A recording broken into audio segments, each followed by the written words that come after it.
Hello people of the earth and welcome back to QuickSaveTV. My name is Mike and this is the State of Decay 2 Survival School. And what we're going to do today, man, this thing sucks. The visuals suck because so I'm going to eat a potion to see in the dark. So back to the video. Today I have nice 10 tips for you that will help you to improve in this game and become a more effective player. And these tips will cover three aspects of the game.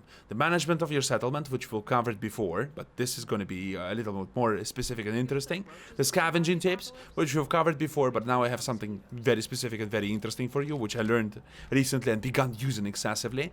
And the survival tips, which will allow you to become a more efficient fighter. Now, and you know, you'll see. Now, one of the fun ways to play the game is to play the game as in multiplayer, right? Cool, fantastic. But what if all your friends are sleeping and you want to play alone? Or you just dislike multiplayer, which is, again, a relatively reasonable reason not to play multiplayer. So if you like to play State of Decay, but you don't want to play in multiplayer, no problem. You can just use your backup characters and enlist them to come with you. And it's a very good thing to do for many reasons. And one of these reasons is because you can do stuff like that, pass them rucksacks. But let's cover them in detail and one by one.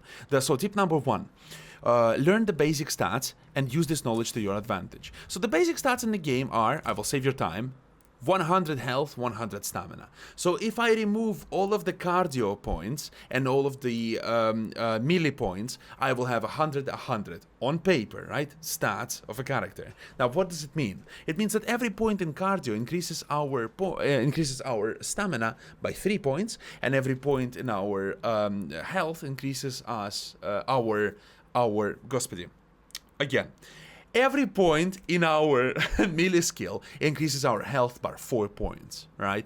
So in total we're going to have something like 128 health, 126 stamina. This character has helpful mockery, that's why everyone has +5 stamina. But a normal distribution would be 128, 121. That's a normal one. Characters like Jasmine will have stats that are lower and were lower when I recruited her. So if you just carefully count these things, the stars themselves, you can easily calculate how much health your character has above or below average. This is very useful knowledge and you can use it to recruit the best characters, at least stat-wise. Because, as I said before, Jasmine, although may not be the best fighter, she's a great linchpin of my team, of my camp. Tip number 2, learn all the traits of your characters. And how do we learn traits? What are traits actually?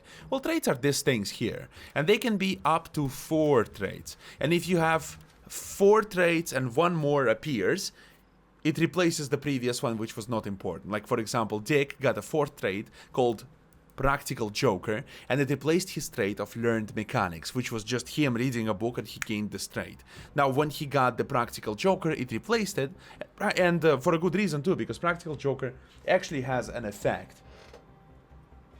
Very good, I'm drinking the last of my water, so let's see if it lasts me or not. Now, why is this important? Well, because sometimes you get good stuff like the Practical Joker, or like will eat anything. Sometimes you get very good stuff. Sometimes you get extremely competitive, like this. But the point is, eventually your character will spill the beans, so to speak, about himself or herself, and you will know these things. But it's best to know it prior, before, you know, you make them an integral part of your community. So it's best to learn them a little bit.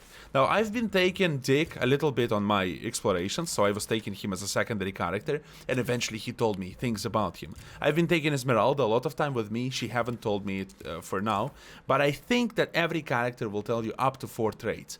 I don't know if not all of them will have 4, but in my experience, I was able to get every character to 4 traits. So I think it's possible. Tip number 3. Experiment with all skills, with all kinds of skills and skill combinations. Well, what does it mean? Well, for example, this character specifically, you can see the combination of Marathon and Stealth. Why did I take it?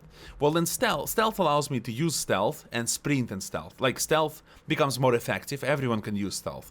But on him, stealth is more effective, and I can sprint while stealthing. Also, another cool thing about it is if I don't have a lot of gear on me, if I have a small light backpack and I'm in green zone, my marathon skill will allow me to sprint for free, which is a very interesting idea. So essentially, I can sprint around the map for free without making any noise forever and never getting exhausted. It's also a decent combination with the gunslinging skill, because the gunslinging skill takes stamina to aim at enemies. But if I have the free running, basically the marathoning and stealth, I can use the gunslinging for just focus all of my stamina on gunslinging, which is a really interesting idea.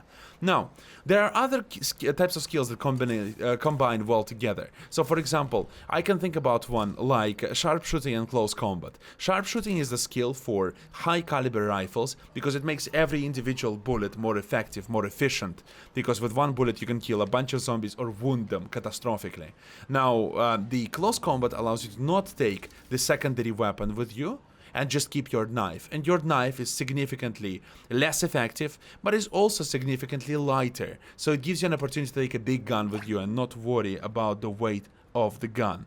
So very nice, very fresh. This is really cool. What else is cool? Well, all kinds of things. But you have to learn which things work for you, and you're not going to learn it if you do not explore which things are good and which things are bad. So I covered this. So you should also try to, oh yeah, one more thing. You should also try to explore what type of star skills are good for you. Because not all of them are effective for every player, I can tell you that much. But all of them are really interesting and really cool. So you can learn that and it will be really nice. So we've covered this. Tip number 4. Formulate a 3-man strategy. It's very important that you figure out what kind of 3-man strategy you're going to use for your next playthrough, right? And how are you going to organize your people? Because for me, my current strategy, but it might change, is going to be taking Esmeralda with her plumbing skill that I seem to appreciate a lot. We're going to take Dick with us with his auto mechanics, really important in early and mid stages of the game.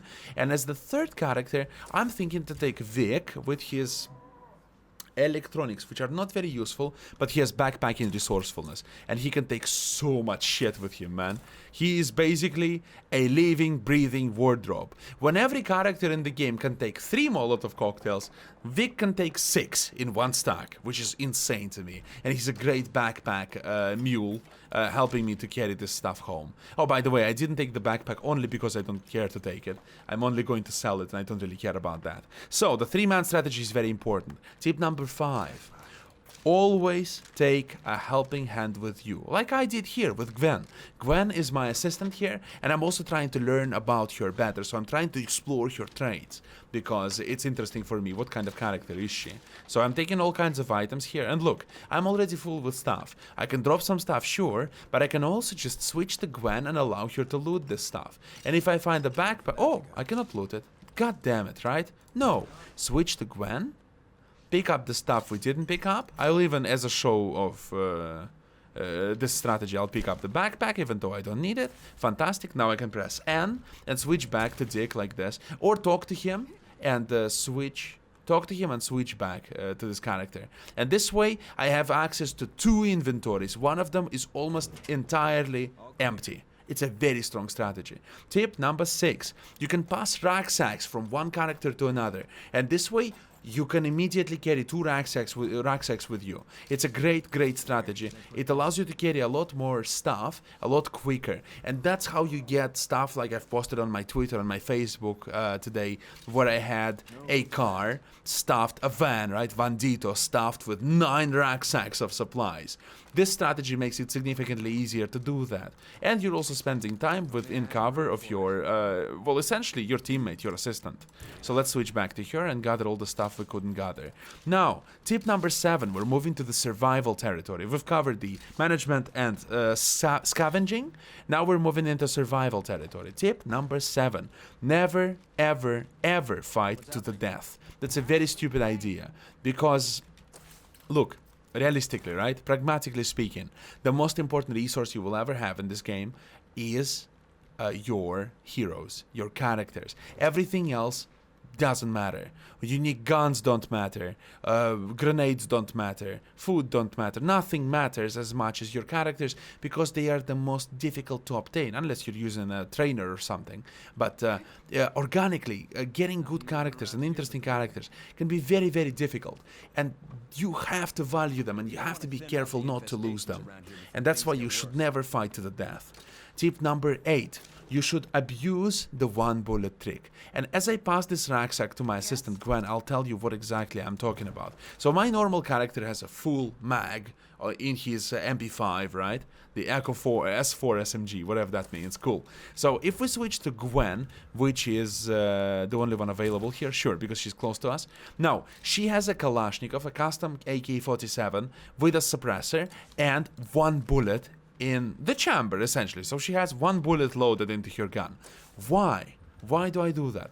Well, because NPCs in this game can fire indefinitely with a gun. They will automatically reload it, they will fire with it, they will do just fine, no matter how long the fight lasts. And when they use the crossbow with one bullet in it, they will not even reload it, they will just fire indefinitely. I think it's a bug, they will fix it eventually, but yeah, so far it's the reality of the Juggernaut edition. But the point is, with this little trick, you are able to make sure that your ally can cover you in combat when necessary, and it's especially necessary when a Juggernaut comes. So having something like a 762 or 556 gun, even with a custom break, if you like, is a really, really strong addition. One bullet, remember, that's all you need. Next, number 9. Next place. More skilled survivors make for more potent combatants. So they fight better and they're easier to rely on when the shit hits the fan. Why? Well, because they have higher stamina, they have higher health. And characters like Dick are exceptional secondary characters because he has 100% injury resistance. This guy will never get tired from fighting. He will never get bites, he will never get scratches, so no amount of punishment that zombies will deal to him will ever matter to him. And this makes him a perfect body, perfect backup body. Yeah, that's a really cool thing. Number 10, give your partner one bandage, just in case. Why do we do that? Especially in case of Dick, who cannot be wounded. It's a really cool addition because it allows me to quickly and easily fix my character if she's wounded by switching to him and using this bandage. The characters automatically will not throw Molotovs, as far as I know, will not use bandages, will not use anything.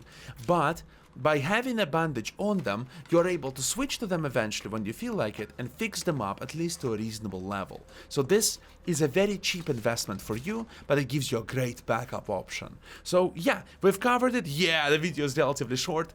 So I've covered 10 tips today, 5 and 5, right? For you to enjoy. I think they're very good tips. I really, really like them. I use them daily when I play this game, and I think they will be a great help for you to play and enjoy this game, to play effectively and enjoy this game even more than you already do. So, thank you so much for watching and listening. I hope you found this valuable and enjoyable. If you did, don't forget to put a like on this video, and I'll see you all tomorrow with a new episode of Survival School State of Decay. Stay tuned, I have a bunch of stuff planned.